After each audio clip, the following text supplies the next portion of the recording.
कार्कीको 3 वर्ष पुरानो भिडियो हेर्नुहोस् न।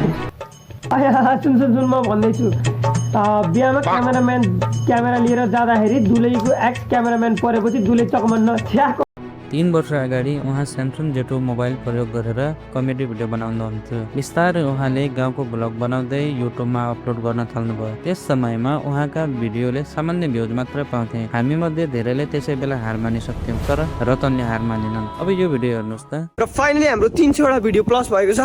त्यसको शुभकामना म आफूलाई दिन चाहदिनँ, म तपाईँहरूलाई दिन चाहन्छु। तपाईँहरूको कारणले गर्दाखेरि मैले आज 300 वटा भिडियो हाल्न सफल भएँ।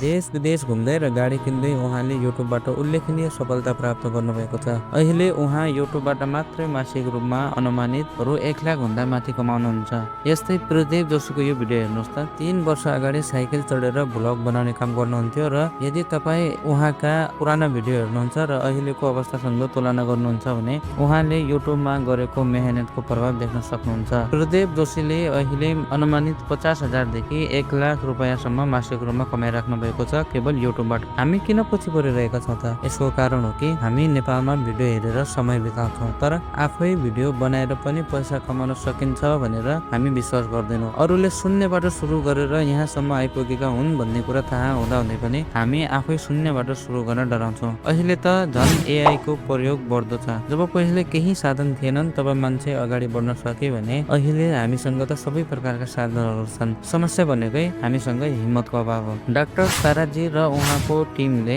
युट्युब च्यानल कसरी खोल्ने, नेपालमा युट्युब करियर कसरी सुरुवात गर्ने र युट्युबबाट कसरी पैसा कमाउने भनेर युट्युब कोर्स 5,000 रुपियाँमा बेचिरहेका छन्। आखिर किन त?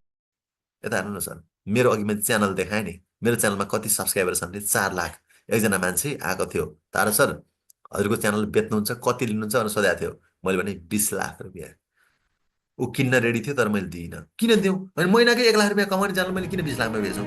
युट्युबबाट राम्रो आम्दानी गर्न सकिन्छ, जुन हामीले कल्पना पनि गर्न सक्दैनौँ। यदि तपाईँ अहिले कुनै जब वा बिजनेस गरेर राम्रो आम्दानी गरिरहनु भएको छ भने मेरो भन्नु यो होइन कि तपाईँ हालको काम छोड्नुहोस्। मेरो कुरा भनेको घरमै बसेर पार्ट टाइम युट्युब प्रयास गर्नुहोस्। प्रयास गर्दा के जान्छ र? त्यसैले कुन विषयमा भिडियो बनाउने, कसरी बनाउने र के कसरी प्रस्तुत गर्ने भन्ने सम्पूर्ण जानकारी तपाईँले युट्युबमै पाउन सक्नुहुन्छ।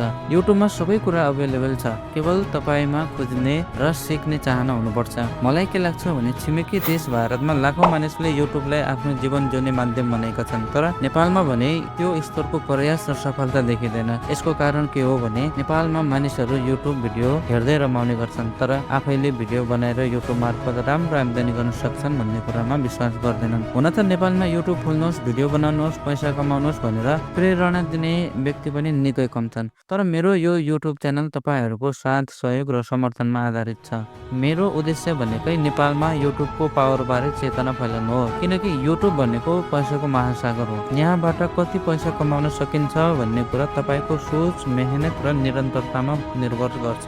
अब प्रश्न यो हो, तपाईँ यो महासागरबाट कति समर्थन तयार हुनुहुन्छ? निर्णय तपाईँको हातमा छ। अन्त्यमा नेपालीहरू अरूले अगाडि बढेको देख्न सक्दैनन् भन्ने भनाइले अब बदल्ने बेला आएको छ। हामी एकअर्काको प्रगति देखेर प्रेरित हुनु सिक्नुपर्छ। ईर्ष्या होइन, उत्साह फैलाउनु पर्छ। तपाईँको साथ र समर्थन मेरो लागि सबैभन्दा ठुलो हौसला हो। त्यसैले यो च्यानललाई सब्सक्राइब गर्न नबिर्सनुहोस् र बेल आइकन अन गरेर राख्नुहोस्, ताकि हरेक नयाँ भिडियोमा तपाईँको साथ रहोस्। तपाईँको सहयोगले मात्र नेपालमा युट्युबको शक्ति बढ्न सक्छ। साथै म तपाईँहरूलाई यो पनि भन्न चाहन्छु, तपाईँको सानो प्रयासले मेरो मात्र होइन धेरैलाई प्रोत्साहन दिन सक्छ। आउनुहोस् हामी सबै मिलेर नेपाली युट्युबको स्तरलाई नयाँ उचाइमा पुर्याउँ। धन्यवाद। जय होस्।